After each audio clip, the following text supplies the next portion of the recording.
So me and Sultan are off. Got the fan over there. We're off to pick up this next bike.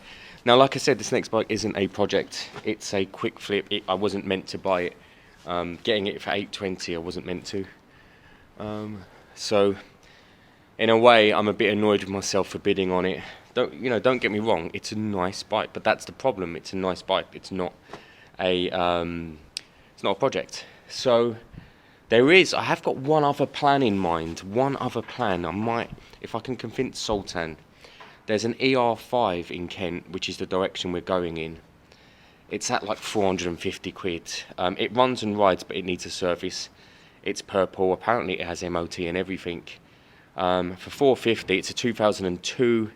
It'd be worth every penny, but I'd need to go halves with him because I've just spent 800 on this one. But what? It's unwise to leave a van door open. It's so hard to aim like this, look. I was just saying that I kind of have a bit of a plan. What's the plan? I'm gonna pick up my little bike thing, yeah? Yeah. But I think it's in the same area as the ER5 that we talked about yesterday. Now the ER5... I've got my bank transfer phone with me. I was thinking we could go halves on it. So we could go and have a look at it if the guy will let us. If we get it running, let's say if we do buy it. It runs, it just needs a service. And remember, it fell over. It potentially has a fuel spill on the tank. Yes, afternoon now. It's afternoon now. Yeah, I think so. I think let's try and convince the guy to let us have a look while we're down there. Let's pick up the YBR first. Then let's ring the guy, convince him, let's go and have a look at the CR5. I don't mind doing that, but I want it as a daily rider. I would buy off you. You'll be alright. Does that make sense? Yeah. So the parts you pay and everything like that, I don't mind paying it on top. Alright, how much money have you got on you? Have you got 450? I've got about $2,000 on me. Perfect. Alright, only because I've bought the exact, for some reason I bought the 820 plus 20.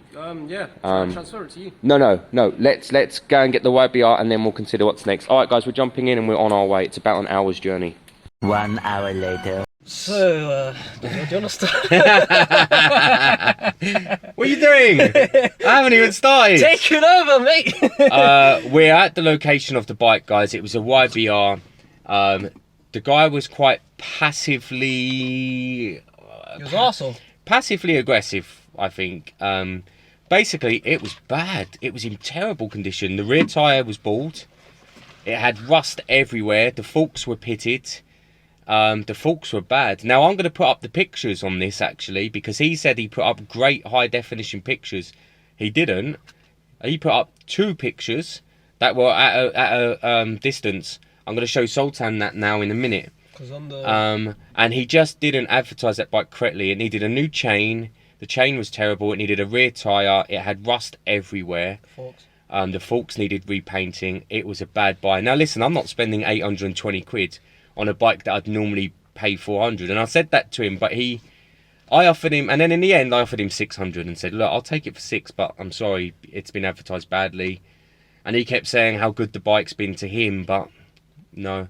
So there's a lesson there. I'd rather waste 30 quid on the fan than waste, that bike's worth 800 quid in top nick. And after we do it shouldn't have passed the last MOT. The rear tyre's bald. So that's it. So we're going to jump back on Gumtree while we're in South London, because I hate travelling to South London. This one's in Hounslow. And we've got an ER5 that we're potentially looking at later. I mean, I want a moped, a 125, because I've got a couple of people who need them. So I'm going to get back on Gumtree while I'm in South London and now see if there's anything else. It's okay to walk away from projects. He might leave me some negative feedback, but there's nothing you can do about that. Negative feedback back. That was, and all I said to him, because he was getting really snappy, and I said to him, look, I'm not having a go at you. When you advertise it again, you have to show that it's rusty on the engine frame, on the mounts, and you have to show that it needs a new chain and it's a bald rear tyre. And he just kept saying how amazing the bike's been to him. So, but he had it as a CBT rider. He just 125s, and it was like okay for him. But You said the MOT guy shouldn't even pass. But, you know, listen, this is 3 hours off our day and 50 quid just to get here and look at it. It's a waste of money in the end. But, I mean, really, I should leave him negative feedback. But, let's see. Alright, back on Gumtree, Facebook Marketplace. Let's see what's on. And himself doing some fucking weird footage. It's going to be a little weird seeing a an Asian recording this. We might go by a ER5 as well if you have time. The guy said he finishes at 6 o'clock for work. Timing wise, it's like 3:30 or 4 right now, so it's not that bad in regards to that. But yeah, see how it goes. Went out of luck with the first bike, but this one should be alright. Should be oil leak, and see how it goes with that basically. This in the background, but this is 20 minutes of chit chat. I need to take a piss, so yeah, it's either find a corner somewhere, or this is my new toilet. So yeah, this is the process of buying a bike. You've got to do a bit of chit chat, a new way of talk, and know the damn thing. That's the main thing. So guys, picked up this amazing Peugeot Fly 125. Got it at an extremely reasonable price. Now it has a small oil leak somewhere, but that's fine. We'll trace that. We'll find it.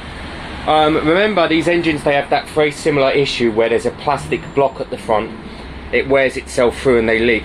Very easy fix if that is the issue. It's got its immobiliser. It's got some MOT. This will be a quick flip.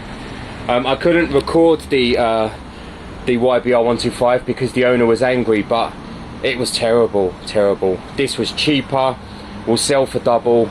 Everything works perfectly, and I cut my teeth on Flies in regards to the moped world, or the scooter world. So I love them. So I'm looking forward to breaking this down. But ultimately it starts, it runs, it rides, the tyres are good, the brakes are good. That can be sold on immediately. Sultan said it's got a bit of road rash. I think he's being dramatic. It looked pretty mint to me. So let's get this back, and tomorrow we'll have a good look at it. Okay guys, so this is where it all went wrong, right? This is the bike I bought, Yamaha YBR 2011. Now if you look at these pictures, the bike looks mint. Absolute mint. Look at that. But that's it, that's all the pictures. Now, I'll show you the description, because that, I mean, I won that bike for 820, there you go, 820. And I was expecting to see a mint bike. So look, let's see. Straight away, in good condition, reliable runner, 28,000 miles, new MOT, blah blah blah. So there's very little information there. Now, when I got there, remember I'd spent 50 quid on hiring a fan. The guy, it's hard to see in the pictures, right? But the forks are shot. They're basically pitted. And they're pitted right down to the travel area. So technically, it probably shouldn't have passed an MOT. The rear tyre is bald. Absolutely. Now he says that he wrote that the rear tyre was bald. Now it's got a new MOT. Does it say anywhere about there? Nope, doesn't say anything. So rear tyre was bald. Chain was rusted through. Forks were pitted and needed painting, and there was rust everywhere, plus that exhaust, that Leo Finz, it just looked terrible. But the guy got quite aggressive about it, and he said he put great pictures on, and that you could see any bits that needed doing, and that he wrote in about the tyre. Actually, I've just proven to you guys that that's not true. So we lost that bike, which is great news, because that's the price I'd sell it for, in, you know, fairly mint condition, maybe £1,000. I said to him, look, I'll buy these bikes for £400 in this condition all day long because of the work that's needed. But I've picked up a much better bike. I've picked up a Peugeot Fly 2015, and I can't wait to have a look at it tomorrow. So yes, welcome back to my channel. You would have seen at some point, or you will see a video over the last couple of days of me looking at and buying that Yamaha YBR on eBay. But as I think I've already explained, it was a bad buy, and the guy, I mean, I was extremely polite. All I said was, look, it's not for me. but you know, when you re-advertise it, you have to put a bit more detail in, because people need to know if it needs a new chain and sprocket or rear tyre, etc., and the forks are pitted, just for their peace of mind. But he got very he wasn't aggressive, he was very passively aggressive, and it was uncomfortable. Anyway, driven down the road, parked up, gone on Gumtree, and I've Facebook Marketplace and started talking to the owner of this bike. Now I think this guy's been screwed over, but I'm going to explain. So this is a Peugeot Fly 3-valve model, so it's the next grade, it's the Mark II. 64 plate, I believe it's a 2015 bike. This bike runs and rides beautifully, no issues at all. Runs and rides beautifully, brakes, has a long MOT, everything works, seat lock works, steering's fine, rear tyre is brand new, front tyre is as new, everything works. Now, this is the story on this bike. He's taken it to a shop who sell bikes, yes? They've said to him, this bike's got a major oil leak, it needs new head gasket. They've panicked him into buying a new bike from them.